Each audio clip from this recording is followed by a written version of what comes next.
Magandang araw po, Pastor Wilbert at Yasmin. Salamat po muli sa pagkakataon na binigay niyo po sa akin maging pagpapala po sa atin pong mga kasamahan. Ganoon na rin, Pastor Archie, Pastor Regine, salamat sa pagpapaganda ng ating live streaming. At hindi pwedeng malimutan, babes, magandang araw, aking mga anak, aking nasasakupan, Winwakat, magandang araw po sa inyong lahat at sa lahat po ng tumatangkilik sa ating ginagawang pag-aaral. So tayo po ngayon ay magpapatuloy ng ating nasimulang aralin. Ito po ay kung hindi ako nagkakamali, pang-anim na po ito. So ang ating pong pamagat ay Initial Evidences of Living under God's Kingdom. So ibig sabihin, ito po yung mga pangunahin na makikita natin na ebidensya na kung talagang tayo po ay namumuhay na sa ilalim ng kaharian o paghahari ng ating pong Panginoon. Importante po ito, ating pong ulit-ulitin sa inyo. Ito pong binigkas ng ating pong leader that 2023 is the year of kingdom manifestation. So meaning to say, mga kapatid, ito yung mga kailangan po nating maunawaan in order for us or for the kingdom of God to manifest in our lives. Ano po? So unang-una, yung ating pong pinag-aralan noong nakaraan, definition of kingdom. A kingdom is a country or nation governed by a king. Hindi po ito relihiyon. Ito po ay nasyon. Ito po ay isang bansa. Kingdom is also a governing influence of a king over a territory, impacting it with his personal will. Kaya ang gusto ni Lord talaga yung kalooban niya lang ang nasusunod. Yung kanyang purpose, yung kanyang intent.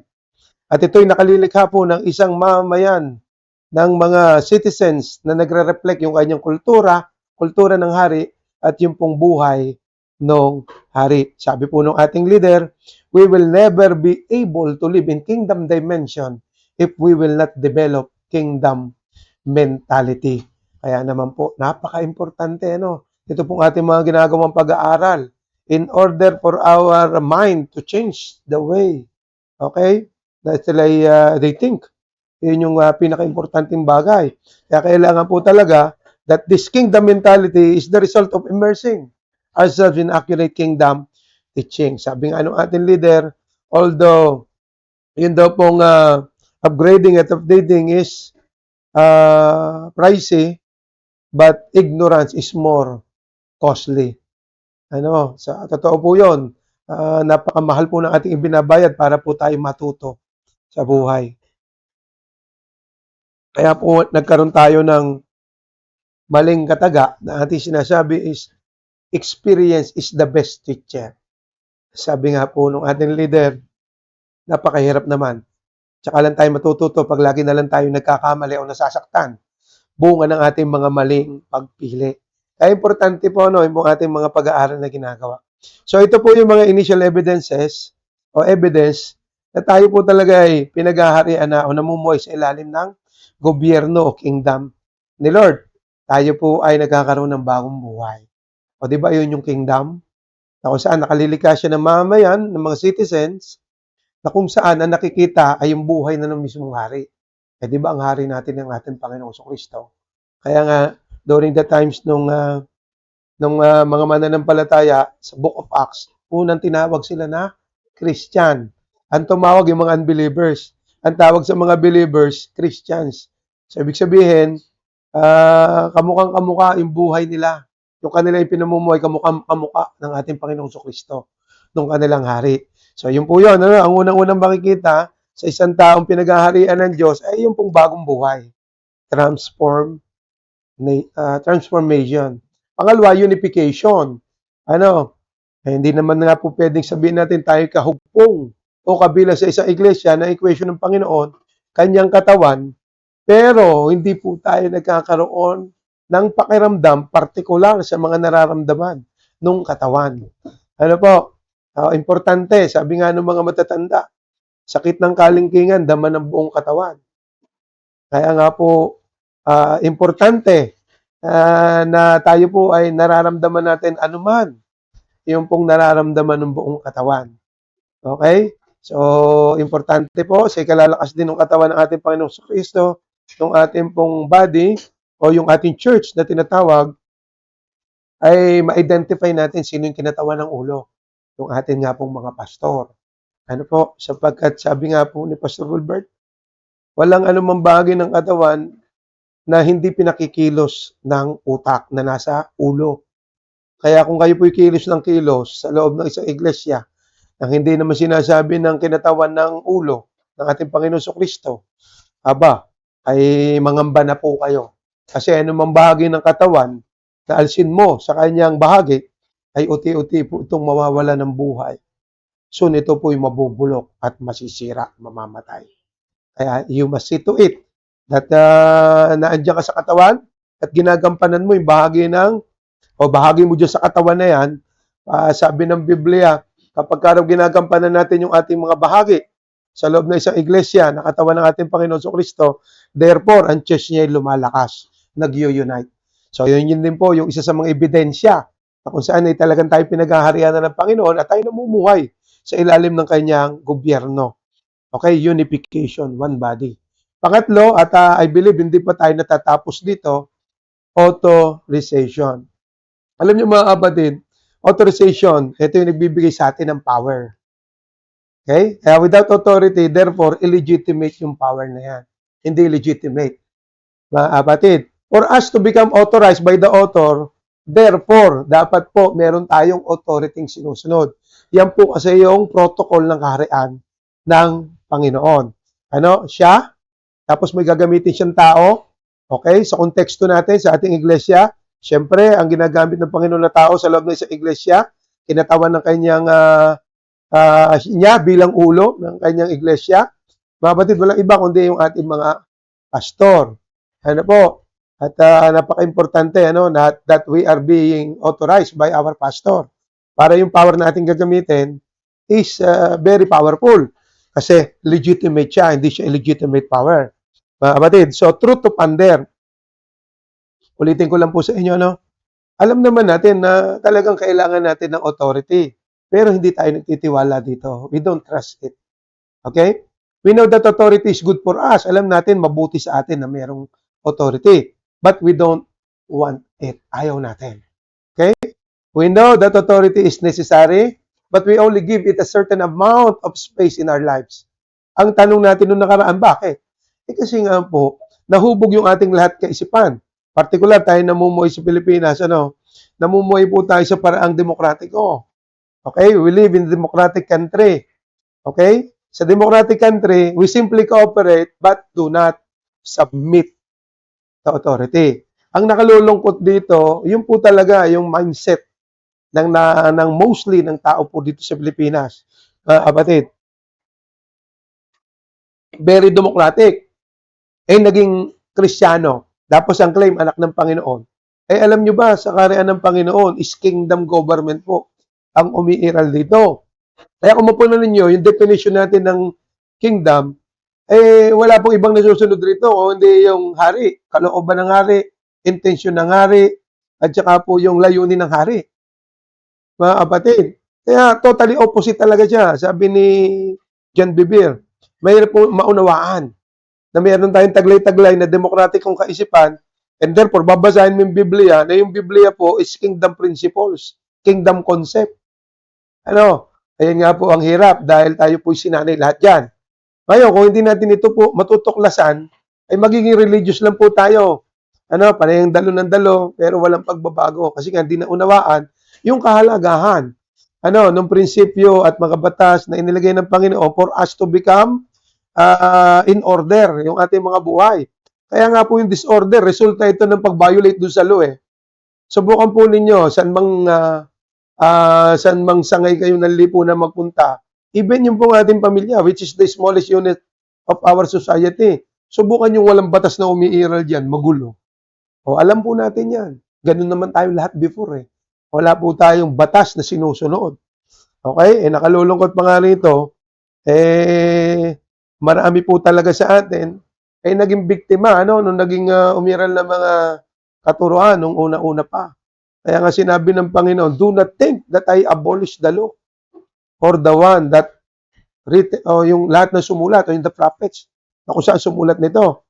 Mga kapatid, kaya nga ang emphasis ko nung aking po sinishare yun, Bakit sinabing do not think? Kasi iisipin nga natin.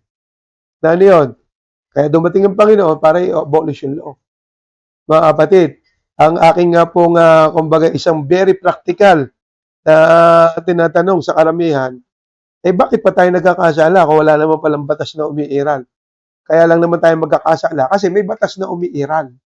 Okay? So, alam nyo, marami pa po tayong mga matutunan sa baging yun. Pero again, balik tayo dito sa pagiging democratic ng ating mindset. Okay? Nadala po yan. Kahit na tayong mga kingdom people o mga nasa loob ng churches. We simply cooperate sa ating pastor, but we do not submit. Ganyan po yun nangyayari talaga. I-claim niya na ikaw yung pastor niya, pero ang totoo, hindi ka naman talaga niya sinusunod. Ang sinusunod niya ay kung ano yung gusto niyang sundin. Kasi nga, cooperation lang yung democratic mindset. Okay? So, doon sa ating mga pinag-aralan ng nakaraan, ito yung power ng authority. Okay? The most powerful position on earth is under authority. Pinag-usapan natin yan, mga kapatid, And authority is also the safest place for all things to be. Ano yung authority ng mga ibon? Himpapawid o sa air. Okay, pag napapagod, dadapo yan sa puno, manginginain. Mga kapatid. So kung mapunan ninyo, nagkakaroon lang sila ng problema pag nagkaroon ng air pollution. O kaya naman, wala nang madapuan kasi marami ng mga illegal loggers. Okay? At ganun din ang mga isda. Ang isda, ang safe place nila, yung authority nila, walang iba kung hindi yung pong tubig. Tanggalin mo yung sa authority nila, mamamatay po yan. I-pollute mo yung kanilang authority, yung tubig, mamamatay ang mga yan. At yan na nga yung nangyayari sa napakaraming peace kills na nangyayari sa atin dito sa mundo, mga kapatid. Pero, again, mga kapatid, ang safest place nila, yung authority nila, yung tubig, ang mga ibon naman, yung air, okay? At doon naman sa mga binhi, yung good grounds, yan ang kanilang authority. Yan ang pinaka-safe na place sa kanila, mga kapatid. Kaya nga tayo, bilang mga tao, we must discover our authority. Discovering your authority is the key to freedom. Kaya nga po, hindi tayo makaranas ng totoong freedom. Ang pinaglalaban natin, yung democratic mindset, which is yung independence, na hindi natin naunawaan na yung independence ay unang-unang nangyari nung nag-declare po sila, nung nag-rebelde ang ating mga ninuno sa Panginoon. Nung nag-rebelde sila sa kingdom government, nung nagkasala ating mga ninuno, nag-violate ng utos ng Panginoon, ng batas ng Panginoon, doon sa Garden of Eden, yun ang kauna-unahang nag-declare ang mga tao ng independence sa Panginoon. Kaya yung pong independence, yung pong mindset ng democratic mindset, ay hango po yan sa pagre-rebelde ng tao sa Panginoon. Kaya po ninyo, sa loob ng isang iglesia, subukan ninyo, yung member ninyo, ayaw ng pinapakailaman ninyo bilang kayo yung pastor niya. Tingnan nyo kung magiging maayos ang kanyang paglakad bilang Kristyano. Kaya nga po, ang biro natin dyan, partikular, may mga member tayo, kinakausap na ng Diyos, wala na po tayong magagawa sa member natin na yon. In fact, may inggit na lang tayo, kasi buti pa sila, audibly kinakausap ni Lord. Kaya lang, napakasimple namang isipin. Mga kapatid, kung kinausap siya ng Diyos, tiyak, para sa ikaayos niya. O kung nasa loob siya ng isang iglesia, okay, saan man siya kabilang na iglesia at kinakausap siya ng Panginoon, magiging maayos siyang Kristiyano sa loob ng iglesia. Sa madaling salita, dahil kinausap siya ng hari, okay, titino siya at malalaman niya kung ano yung safe na place para sa kanya. Okay? At madidiscover niya, mga kapatid, yung totoong freedom. Alam niyo ba yung freedom? Dalawang salita po yan, free at saka yung dom. Ang ibig sabihin po, malaya ka na nagagampanan yung iyong dominion mandate. Mga kapatid, free from dominion. Okay? Pag na-discover mo yung authority ng buhay mo. Kaya nga mga kapatid, lagi ko nababanggit, ako, walang kamalay-malay doon sa mga pwede palang maranasan ng isang pastor na katulad ko. Isang abang pastor na katulad ko.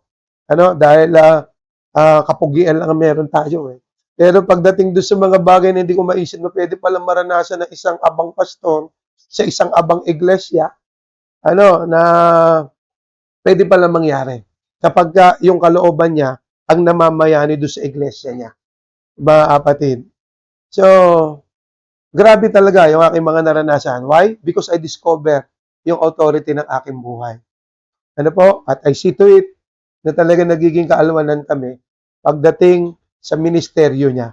Ano po? So yun, pagka na-discover mo yung authority ng buhay mo, mga kapatid, ito yung nagiging susi para yung dominion mandate mo, uti-uti mo siyang magawa. Tandaan nyo lagi, ang sabi ng Biblia, ay napagkatiwalaan sa maliit, pagtitiwalaan sa malaki. Okay? Kaya nga anong ginawa ng Panginoon? Niloob niya muna na mag-submit tayo, matagpuan natin, madiscover natin, sino ba yung authority ng buhay ko? Na kung saan, dito ko ngayon malalaman o mararanasan yung totoong freedom. Free from dominion. Okay? Hindi yung malaya na walang nakikialam. Huwag kayong maniwala doon. Kalokohan yon. Yung ayaw ng demonyo na napapakailmang kayo ng mga pastor kasi titino kayo, threat kayo sa demonyo. Alam niya mga future leaders kayo. Alam niya kung gaano katindi ang kaya niyong gawin na pag-impluensya. Na soon you will become kingdom influencers kung saan kayo dadali ng Panginoon. Yung itinakda niya sa inyong place o yung marketplace, itinakda ng Panginoon para sa inyo. Tandaan niyo ulit, isa rin sa power ng authority, ito rin yung susi para po tayo ay maging, free. Malaya rin sa stress. Alam niyo, napatunayan ng science, ang lahat ng pinagmumula ng karamdaman ng tao, nagsisimula sa stress. Di ba napakasarap? Napakasarap kapag naandun po tayo sa karya ng Panginoon, stress-free. Kaya nga lahat po tayo, ang pangarap natin, langit. Kasi sa langit, ang pinapangako ng Panginoon, doon walang may sakit, doon walang nalulungkot, doon walang luluha, doon walang may karamdaman, doon walang high blood, doon walang diabetic, di ba? Walang merong doon ang tawag dito, mataas ang trigly. Wala doon yung lagi ka nangangailangan. Kasi kaharian, sa kaharian, kung ano yung yaman ng hari, ganun din yung yaman ng lahat ng kanya nasasakupan. Kapatid, ay napakasarap, di ba? Isipin mo, doon sa kaharian ng Panginoon, hayaan mo yung bukas na mamroblema sa sarili niya. So, meaning to say, mga kapatid, stress-free talaga. Kaya lang, again, napaka-importante o vital part, sabi nga ng ating leader, yung paghahanap ng tamang authority sa buhay mo. Okay? Ang sabi nito, panglima, the power of authority, absence of authority brings self-destruction. Okay? So mga kapatid, kung wala ka pang natatagpo ang authority ng buhay mo, okay? Delikado ka. Mauuwi ka sa self-destruction. Kasi you need authority for your power to function legally. Okay? Kasi kung wala kang authority, kung wala magbibigay sa iyo ng authority, therefore, ikaw ay powerful na illegitimate. Powerful ka, pero illegal ang paggamit mo ng power. Ayaw ni Lord yan, hindi kalooban ni Lord yan. Tinakda niya na laging meron tayong tao na kung saan itinakda niyang susundi sa ating buhay. Sabi ko nga ako, wala na akong pinapangarap nun. Gusto ko lang makasunod kay Lord. Kaya lang natuklasan ko, pag may ministry, hindi ka rin talaga tatagal. Pag puro ka lang passion, pero wala naman ka nararanasan na paghahari ng Panginoon sa buhay mo. Ano? So, sabi ko nga, ilang years lang ako nagtagal Parang 2 years ba? 4 years? Okay? Assistant pastor ako for 2 years. Naging pastor ako for 2 years. And then, ayoko na. Why? Hindi ko natagpuan yung aking authority. Until such time, dahil sa talagang pagsik ko kay Lord, tinuro niya ako. Hindi sa Kanya. Kasi nasa langit na siya Tinuro niya ako, in a way sa Kanya rin. Sa taong gagamitin niya sa buhay ko. True enough. Sabi ko nga sa inyo, marami rin ako naranasan along the way sa pagsunod. Most of the times, kung ano yung ayaw mo, yun yung gustong pagawa sa'yo ng Panginoon. Kasi doon ka talaga totally lalaya. Mga kapatid. Ayun, grabe. Every time na nagkakaroon ng fulfillment yung purpose ng pagkakalika sa'yo, simply because meron kang authority sinusunod. Therefore, talagang nararanasan mo yung freedom. Yung isinigaw pinaglaban ni William Wallace. Napanood nyo ba yung Braveheart? Ako ilang beses ko pinapanood yun. Sobrang ganda Until, nung siya'y pinapatay na, yung pa rin ang kanyang isinigaw. Freedom. Marami sa ating ganyan. Gusto nang lumaya, kaya lang mali ang konsepto ng kalayaan na gusto niya. Ang gusto nila, partikular mga kabataan, walang makikialam. Nanay, huwag kang makikialam ha. Tatay, huwag kang makikialam. Kasi gusto ko malaya. Yeah, mali. False yung pagiging malaya. Independence yun, galing sa pagre-rebelde ng ating mga ninuno o ng mga tao sa Panginoon. Ano po? Yun ang naging problema natin. Pastor, huwag kang makikialam sa akin. Pakialman mo lang lahat, huwag lang yung buhay ko. O paano iaayos ang buhay mo? Diba? Kaya hindi ka ba sa ayos eh. Tagal mo ng Kristiyano, ganyan ka pa rin. Because hindi mo nararanasan yung kapangyarihan ng authority sa iyong buhay. Okay? Ulitin ko ulit sa inyo. Sabi ng ating leader, vital parts ng ating buhay, pagiging Kristiyano, na makahanap tayo ng tamang authority ng ating buhay. Na mag-go home sa ating power to become legal. At hindi lang yun, pati sa ating character, number 1. Okay? Kasi nga, anointing without character is disaster. O pang-anim, authority brings protection. Okay, tayo nyo, palaging babalik ka doon sa mga nilikha ng Panginoon. Okay? Habang ang mga ibon ay mayroong malinis na hangin, nililipara, may dinatapuan sila. Pagka sila napapagod at manginginain, therefore, they are protected. Ganun din ang ating mga kaisdaan o yamang dagat. Habang sila ay nasa tubig, okay, wala, dagat man yan, ilog man yan, lawa man yan, sapa man yan, they are protected. Even po yung mga binhi, you don't need to pray. Basta po sila yung malaglag sa matabang lupa. Okay? Ang biro ko nga po dyan nung araw. Pagka nangangahoy kami, nung araw, kasi ang santol ay pinakamasarap talagang kainin niya pag nilulunok ang buto. Okay? At yung mga kaedad ko, at mas maedad pa sa akin, ay lahat kami, almost common yung experiences. Okay? Na ang santol, nilulunok talaga namin ang buto noong mga panahon namin. At syempre, pagka nangangahoy ka, wala naman CR sa gubat eh. Okay? Ang talagang sobra ko talagang pinagtataka, no, siyempre doon ka na dudumit, abutin ka na. Sorry sa mga kumakain. Ano po? And then, alam nyo, after siguro a month or siguro maybe 2 weeks, dahil mataba naman talaga ang gubat. Okay? Makikita mo. Yung idinumi mo lang, makita mo, tumutubo na eh. Diba? You don't need to pray, basta malaglag yan doon sa prinsipyo nga, good grounds. Pag yan ay nalaglag sa good grounds, tiyak po yan ay tutubo. At yan po ang nagpoprotekta sa kanila. Subukan mong hugutin yan doon sa matabang lupa, ay tiyak, mamamatayan. Kasi yan yung kanilang authority. Ano man po ang mga authority ng nilikha na sila tinanggal mo ron, ay tiyak po, sila po yung mamamatay. Kasi yan po yung pinakang protection nila. Ang tanong, kapatid, kaibigan, ano at sino ang iyong authority? Meron na ba? Kung wala ba, di ba? Maghanap-hanap ka na. Pero titiyakin ko sa iyo, nasa tabi-tabi mo lang yan. Pagka Sunday, nagtuturo yan. Okay? So, makipag covenant relationship ka sa kanya.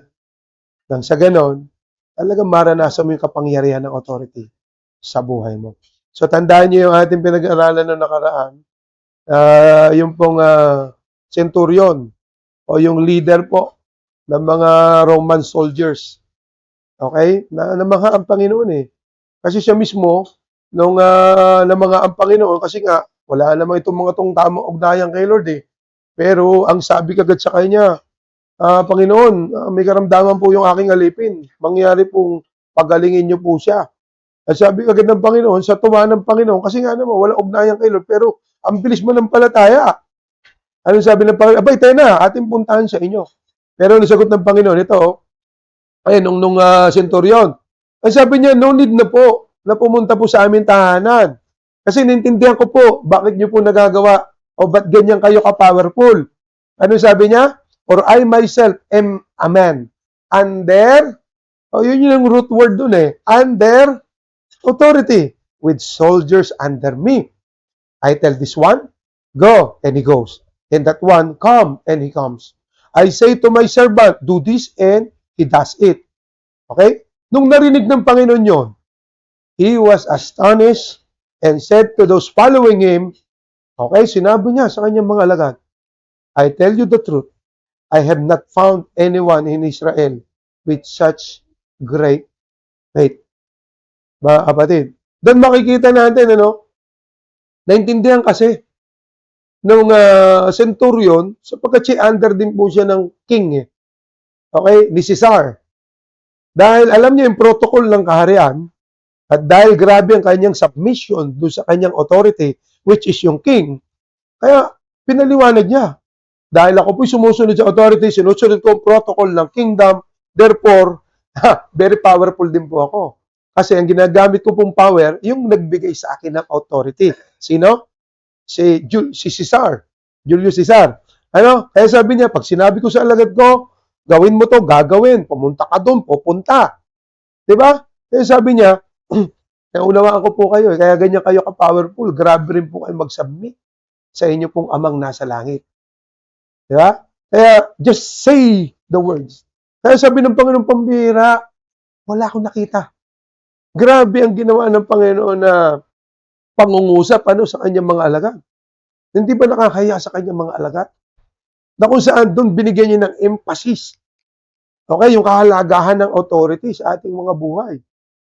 Di ba? So mga kapatid ko, na kinakausap ng Diyos, na laging gusto solo flight, hindi ubra yan.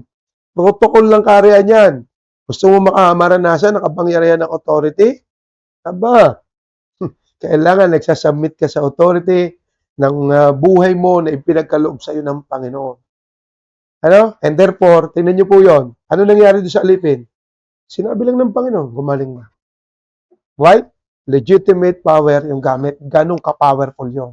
Pagka-under ka ng isang authority. Tingnan niyo po ito, Matthew 9:6-8. But so that you may know that the Son of Man has authority on earth to forgive sins. Tingnan nyo Tingnan nyo ito mabuti. Yung ginuhitan ko ng authority. Hindi inilagay doon that the Son of Man has power on earth. Diba? Marami kasi sa atin attracted sa power. Hindi tayo na-attract doon sa mga tao na kung saan grabe mag-submit sa authority. Yun ang mas matindi ang kapangyarihan. Kasi ang gagamitin nilang kapangyarihan, abay di galing doon sa nagpadala ng kapangyarihan. Ang dulo pa rin nun, si Lord. Diba? Kaya yung puro power lang without authority, maraming ganyan eh. Very anointed, very powerful. Kaya malalaman mo yung karakter naman pala dahil walang nag-hone ng karakter, walang authority, walang sinusunod, nagbabiolate ng protocol. Ay, kapatid, kita mo yun, self-destruct ang nangyayari dyan. Sabi rito, verse 7, and the man got up, yung paralytic man, and went home. When the crowds saw this, they were filled with awe, and they praised God, who had given such authority to men. Sila rin mismo nauunawaan nila yung protocol ng area ng Panginoon. Hindi tinanong na who had given such power. Hindi power authority to men. Kasi nga kapag ka power lang, kapus yun. Pero kapag ka po legitimate yung kanilang power na ginamit because they submit do sa authority na binigay sa kanilang Lord. Therefore, kita mo, very authoritative po yan. Very powerful. Sapagkat ang gamit nilang power, walang iba kundi yung galing sa Panginoon. Protocol yung sinunod. Okay? So, katotohanan, power without authority is energy without permission. Ayan, tandaan nyo mabuti yan, Power na walang authority is energy without permission. When you are under authority, when we are under authority, you have the confidence you did not create. Saan galing yung iyong confidence? Di galing doon sa nagbigay sa'yo, sa authority. Kaya nabanggit ko nga nakaraan Ay, Diyos ko, dahil ako naman po'y talagang bulakbol din nung araw. Gumraduate ng high school, walang sulat ang mga notebook. Gumraduate lang dahil,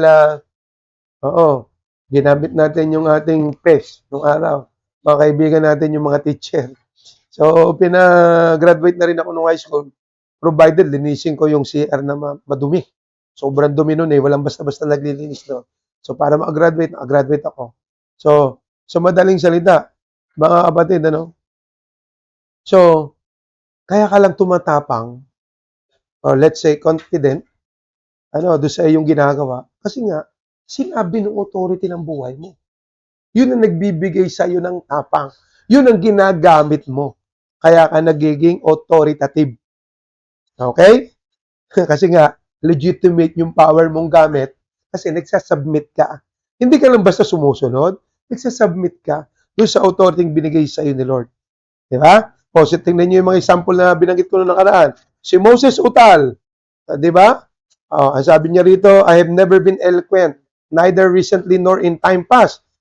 Sabi niya ganon, pero grabe ang kanyang ginawang ministeryo. O gano'n na rin si Gideon. Sabi niya, siya raw ay least, pati yung family niya, least daw. Okay? Pero grabe rin po ang ginawa niya sa mga tao ng Panginoon. Even David, nakita natin na hindi mabanggit yung pangalan niya ng kanyang tatay.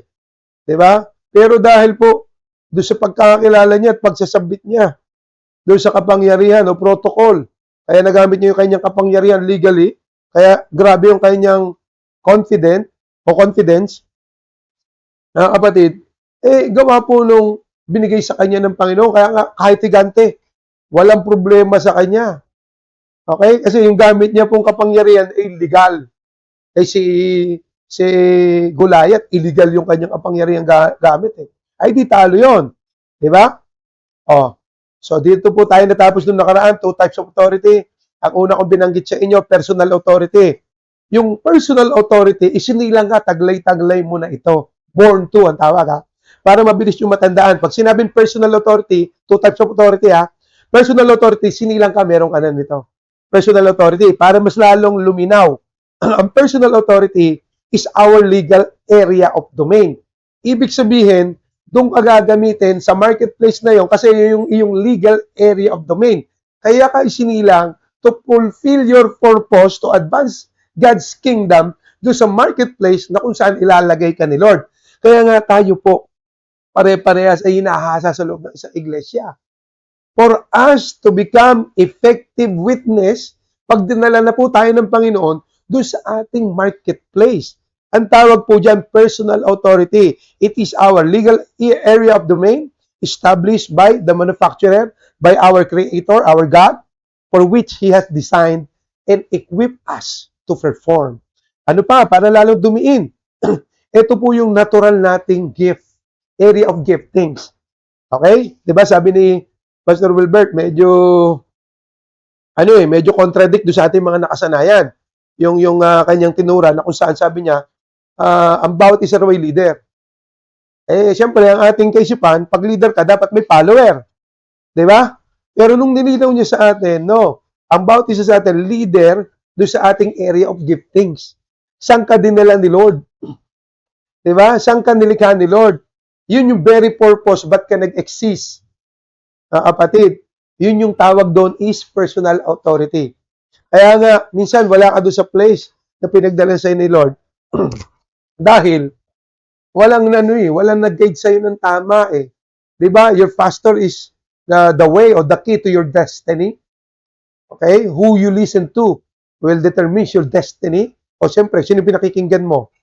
O yung pastor mo kasi, yun yung mag-hone ng iyong karakter na kung saan makikita niya kung anong gift meron ka. And therefore, habang ikaw ay patuloy na nagpapagamit sa kanyang pangunguna, nagsasubmit ka sa kanyang authority, uti-uti ninyo parehas na didiskubre kung ano talaga yung iyong natural place of gifting or area of gifting.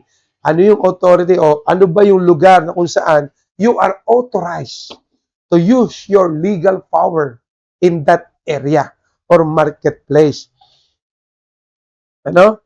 Kaya nga, sabi ni Pastor Albert, tiyak yan Yung 7 na sinasabi niya na mountains o marketplace, tiyak yan. Hindi magkakamali si Lord yan, naandyan yan sa loob ng ating church. Minsan naandyan lang nawawala kasi nga hindi sila talaga totally na-equip. At hindi nila nauunawaan. Okay, yung mga bagay na ito. Ano pa yung personal authority? It is the submission to God's order in creation. Okay? Yun ang pagkakalika sa'yo.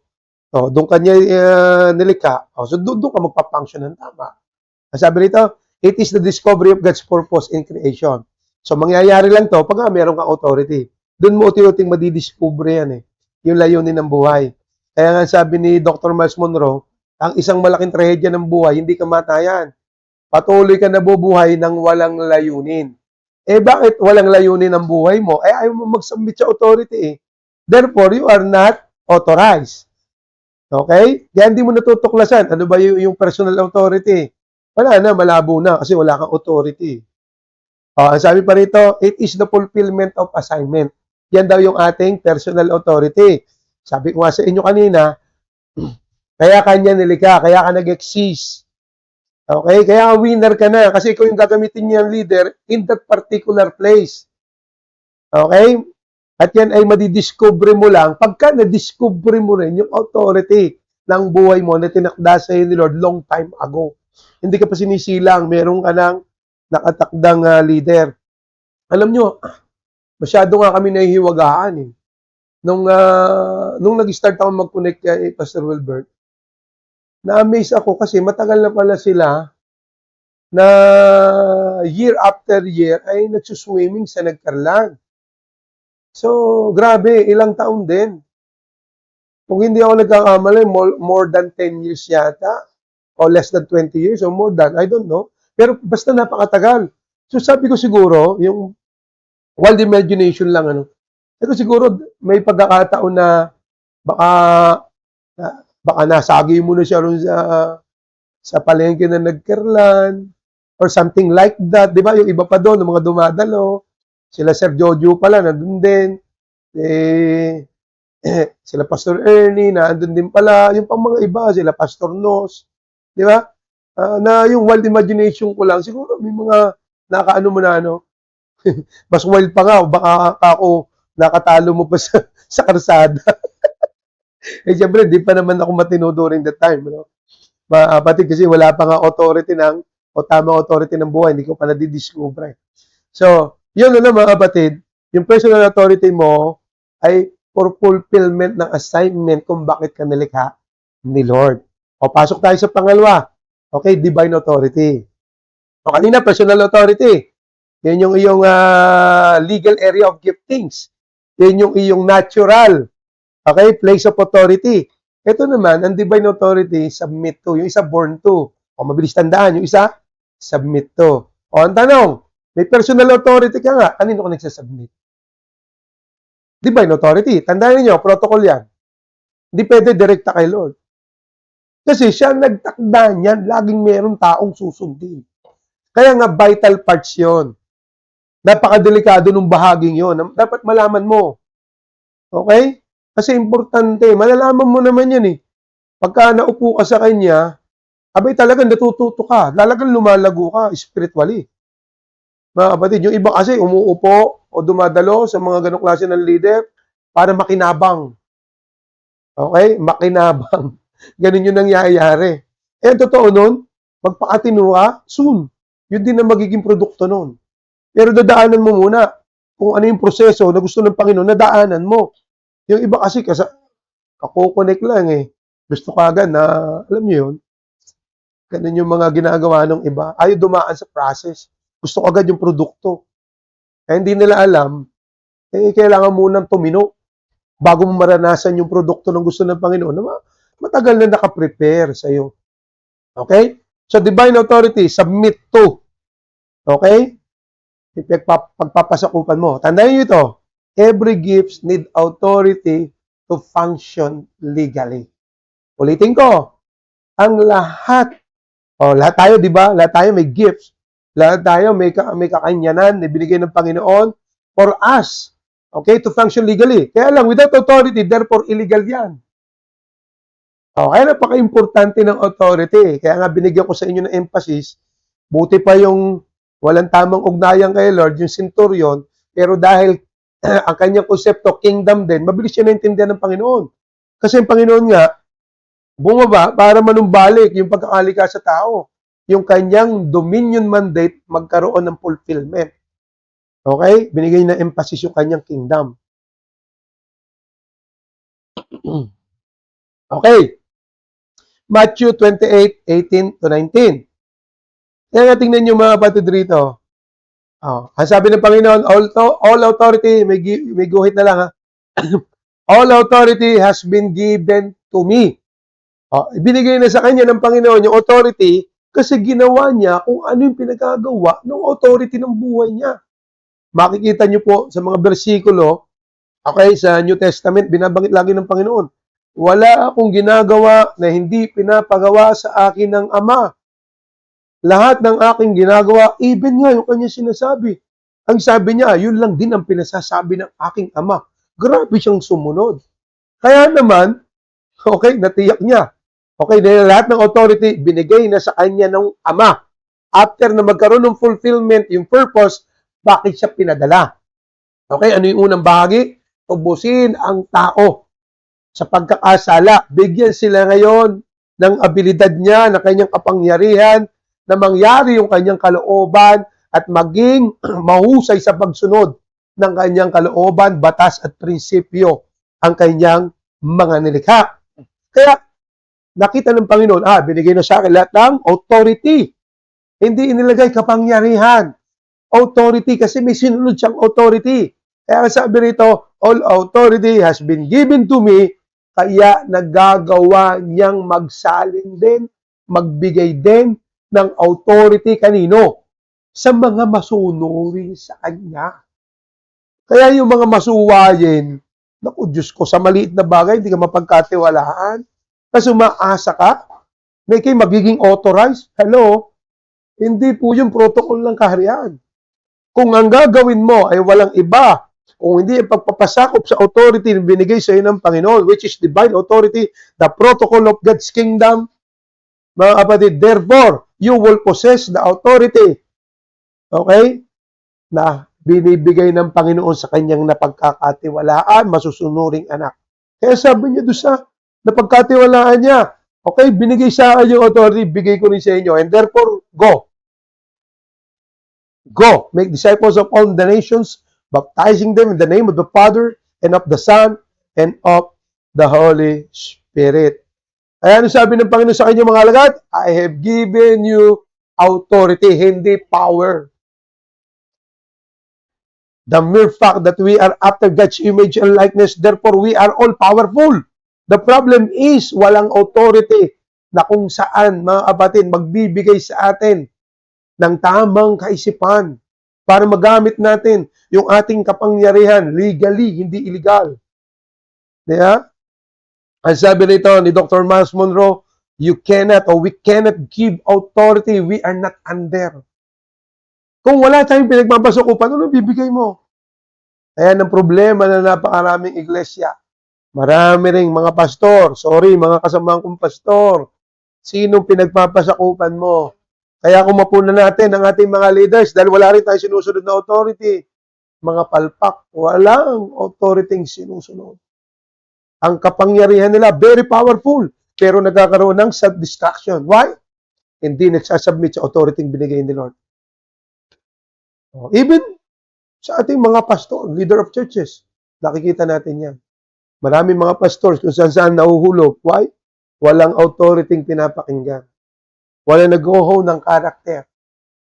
Walang nagbibigay ng confidence sa kanilang mga nasasakupan. Okay? You cannot give authority, you are not under. Tingnan niyo po ito, ha? Okay? Tignan po natin itong mabuti, mga kapatid. John 10:17-18. Ang sabi ng Panginoon, tingnan niyo mabuti may mga guhit, ha? The reason my Father loves me is that I lay down my life, only to take it up again. Verse 18, no one takes it from me, but I lay it down of my own accord. Wala nga namang kayang pumatay sa kanya dahil siya po ay Diyos. Kung hindi niya talaga, siya mismo ang magpapasya na talagang ibigay yung kanyang buhay. Yun yung purpose naman talaga. Bakit siya pumunta rito? Hindi naman matutubos yung ating kasalanan kung walang mamamatay. Diyos siya, hindi naman siya mamamatay. Kailangan niya magkatawan tao para siya mamatay. Once and for all, matubos tayong lahat. Okay? Tignan yung sabi rito, I have authority, hindi power, to lay it down, and authority, hindi power, to take it up again. This command I received from my Father. Bakit meron siyang authority? masunurin sa utos ng tatay niya, ng authority, ng divine authority ng kanyang buhay. Submit to. Ang sabi rito, for you granted him authority over all people that he might give eternal life to all those you have given him. Meron din siyang authority. Dahil binigyan siya ng authority ng Ama, dahil masunurin siya sa authority binigay, okay? Ano nangyari? Kaya niya rin magbigay ng authority. Kaya sabi rito, he might give eternal life to all those you have given him. Authority. Ano bang ibig sabihin yan? Galing yan sa salitang auctor, nang ibig sabihin promoter.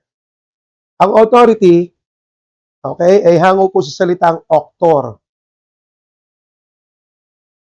Nang ibig po sabihin ay promoter. Ang ibig din po sabihin yan, the originator or the creator of a thing that promotes it. O kaya nga may kataga tayo sa ating Panginoon. Okay? For promotion and power come from nowhere on earth, but only from God. He promotes one and disposes another. Karanasan ko na po yan sa aming iglesia. Dahil ako may authority rin, grabe rin ako mag-submit sa authority na binigay sa akin ng Panginoon. Ganun din sa akin nasasakupan. Marami rin po masunurin sa amin.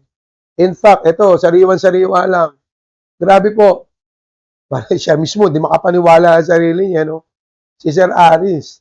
Pasaway yan before.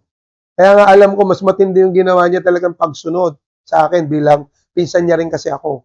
Yung familiarity, laging yung matinding factor. Bakit hindi makasunod talaga ng tama. Pero, in fairness, grabe talaga yung pagsunod na ginawa ni Aris. Di ba? Paano nga naman siya hindi susunod yung kanyang naging asawa okay? Na maganda. Masunurin pa sa kanyang pastor at saka sa kanyang mga magulang. Hindi magpapakasal sa kanya Ganun kasunurin yun Kapag hindi talaga magsasubmit sa kanyang pastor na itinakda na ako nga po yun. Pero doon ko nakita na talagang grabe yung promotion. Okay? Una, in the spirit, and therefore makita mo, even in natural, makikita mo. Di siya mismo di makapaniwala. Alam nyo ba, ayaw nga ni Aris dun Dahil parang, ang sabi niya sa akin, parang nakikita ko doon, maliit na sweldo, kinukuha siya ng principal doon. Sabi ko, Aris, ang ating dito, salamat kung maganda ang sweldo. Pero at that very moment, ang sinabi ko talaga sa kanya, hindi naman about sa sweldo yun Hindi about sa sweldo yun. About yun, doon sa fulfillment ng purpose, ba't ka nilikha ni Lord? Okay? Kaya ka na doon sa place na yun. Diyan ka nilagay ni Lord, diyan na tinapos mo. Kung yun ang paraan ng Panginoon, yun ang proseso niya, we must submit doon sa process. Ayaw mo ginawa niya, okay? Ayun, bigla nagkakaroon siya ng kaluwan na natanggapin, even though alit lang talaga ng ginawa sweldo sa kanya kasi hindi pa teacher. Parang lang siya noon, parang ang sweldo niya katulad lang din ng janitor. Siyempre, kung medyo ma-pride ka, sabi mo, ba? Pares ko ng sweldo ng janitor, ako nagtuturo ako dito. Sabi ko, may kaparaan ng sarili ang Panginoon. Kilala niya kung sino tayo. Alam niya kung paano tayo hubugin ng tama. Nakinig sa akin. Paano nangyari ngayon? Imagine, from 42 MAPI teachers, pang-11. Hindi naman po si Aris. Talagang aminado din siya. Mga kapatid, okay, teacher yan, pero pamali-mali ng glamour, kaya nga nag-PE na lang yan PE ang kanyang major. Pero imagine, even doon sa, pinatunayan sa kanya ng Panginoon, that promotion and power, ay hindi po nanggagaling sa mundo yan, anino man sa mundo. Galing yan doon sa mismo, na nagbibigay, o sa creator, sa authority ng ating mga buhay. Okay? For promotion and power, come from nowhere on earth, but only from God. He promotes one and disposes another. Kapatid, gusto niyo ma-promote? Sunod sa authority na binigay ng Panginoon sa inyo. Kung wala ka pang authority, delikado ka. Self-destruction, nag-aantay sa'yo. Ano ba sabi rito? Authority is not oppression. Kapag may authority ka, hindi raw ito yung parang inaapi ka. Sinisikil ka. Okay? But rather, ito ngayon yung nagre-release ng totoong kalayaan, your freedom to function. Kaya yun, sabi ko nga alam nyo, mahihirapan ka ng matuklasan, okay? Yung iyong function, yung iyong purpose, Okay? Yung iyong area of giftings. Okay? Yung iyong personal authority, kung hindi mo talaga makita yung authority ng buhay mo for you to become authorized, for your power to become legal, okay? For you to have an impact doon sa lugar na kung saan kadadali ng Panginoon, kung hindi mo makikita ang authority ng buhay mo. Katotohanan, the secret to success in life is finding and staying, okay, under authority. Tandaan ninyo, ang sikreto ng tagumpay ng buhay ay ang pagtuklas at pananatili sa ilalim ng authority na binigay sa inyo ng Panginoon. Tignan nyo, everything submits to something else in order for it to function, grow, and prosper. Mga kapatid, lahat ng nilikha ng Panginoon, nagsasubmit niyan to something else in order for it to function, grow, and prosper. Okay? Ang ibon nagsasubmit sa air. Okay? Ang mga isda nagsasubmit sa authority ng water. Ang mga punong kahoy, ang mga binhi, mga kapatid, nagsasubmit sa authority ng good grounds. Tayo, sino ang authority mo in order for you to function legally, to grow, and to prosper? Mga kapatid, tandaan nyo itong mabuti. Never ever trust a man without a head.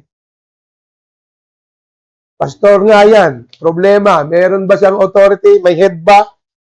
Imagine, sabi nga ni Pastor Wilbert, okay, nakakita na ba kayo ng isang manok na pinutulan ng ulo, nagtatakbo, walang direksyon? Ganun po ang mangyayari. Kaya never ever trust a man without a head. Dapat meron siyang sinusunod na itinakda ng Panginoon na authority ng buhay ninyo. Kaya umaabot tuloy sa exploitation Umaabot tuloy sa oppression. Ganyan nangyayari. That is not true leadership, mga kapatid. Kaya yun lagi yun. Titignan nyo kung ito bang authority ito, meron kaya ito sinusunod. Hindi pwedeng organization. Okay? Hindi po pwede. Dapat tao ang kanilang sinusunod, tinakda ng Panginoon sa buhay nila. Tingnan niyo po, itong aking isang ilustrasyon. And let's say you are the power ng isang sasakyan. You're the power ng isang sasakyan. Pero, hindi mo alam kung saan ang lugar dapat nakalagay. Kaya nga kahit po napakaganda ng sasakyan na yan, kung mapupunan ninyo, napakaganda. Pero yung power ng sasakyan, ilagay mo sa bubong. Tignan natin kung tatakbo ng maayos. Tignan natin kung tatakbo ng maayos. Kaya nga, our purpose and assignment dictate our order in the schemes of things. Okay? Dapat may authority ka, i-discover ngayon kung ano yung personal authority mo, and therefore together, okay, malalaman ninyo kung saan ang position dapat nakaposisyon for you to function legally. Okay? Sabi nga ni Dr. Jonathan David, if you are not sent, you just went. Because somebody must send you. Okay? Kapatid, authority versus power. Authority versus power. Tinitingnan ko, ilang minuto na lang ako. Authority. Ang authority, right, permission, release, responsibility. Authority is right, permission, release, responsibility. Yan yung authority, Okay? Kaya di pwedeng may authority pero responsable. No? Authority is responsibility. What is also authority? Authority is the legal rights to use power. Bakit ka may authority? For you to use your power legally. Kapatid, ang power naman, ability, energy, force, enablement. Yan yung power. Lahat sa atin meron ng ability. Lahat sa atin meron ng energy. Lahat sa atin meron ng persa. Lahat sa atin meron ng enablement. Ang kailangan lang natin, empowerment. Kanino magmumula? Sa authority ng ating buhay. O, tingnan nyo, kilala nyo ito. Yung bigoting nasa gitna, si Hitler. Imagine, sobrang powerful. Okay? At sinabi niya na siya raw yung mag-establish uli ng Roman Kingdom. Yun ang kanyang paniniwala. At para ito'y may taguyod niya, papatayin niya lahat ng Hudyo. At humantong na nga, millions of Jews, pinapatay niya. Mga kapatid, walang authority sinusunod. Kaya nga po, anointing without character, disaster po talaga yan. Okay? Katotohanan, our Lord Jesus Christ knew the necessity of authority in our ministry for us to function legally. Tandaan nyo ito mabuti, ha? Even our Lord Jesus Christ, alam niya ang pangangailangan, kahalagahan ng authority sa ating ministeryo para mag-function tayo legally. Mga kapatid. So, hanggang dito na lang po muna ako at itutuloy ko po ito sa susunod nating pag-uusap. Mga kapatid, doon po tayo, no? Ipapakita ko po sa inyo, even our Lord Jesus Christ, ipinakita yung pagsasubmit sa tao na kung saan pinadala ng Panginoon para sa Kanya. Okay? So, yun po yung pag-uusapan natin sa susunod natin pong pagkakataon na ibibigay po sa akin. Okay? I believe meron kasing schedule. Ito po ay susunod na araw. Wala tayo sa Sunday. So, malamang sa malamang, Monday yung aking susunod na turo sa inyo. Abangan nyo po yun.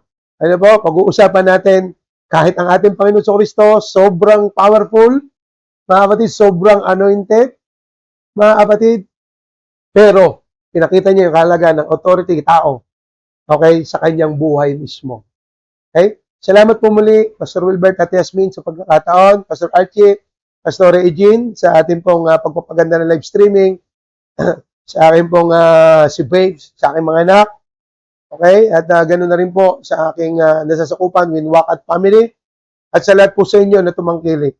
Muli, akin pong dinideklara, lahat ng inyo narinig, magsisilbing bini ng Panginoon sa inyong mga puso, sooner or later, yung posisibol, lalago, mamumunga. Pag namumunga na, maranasan mo na isang buhay na ganap at kasiyasiya. Hinihiling ko muli ang pagsama ng libo-libong anghel ng ating Panginoon na madirigma, patuloy na mag-iingat sa bawat isa sa atin, sa ating mga mahal sa buhay, sa mandako ng mundo sila, naroon. Salamat po, and God bless us all.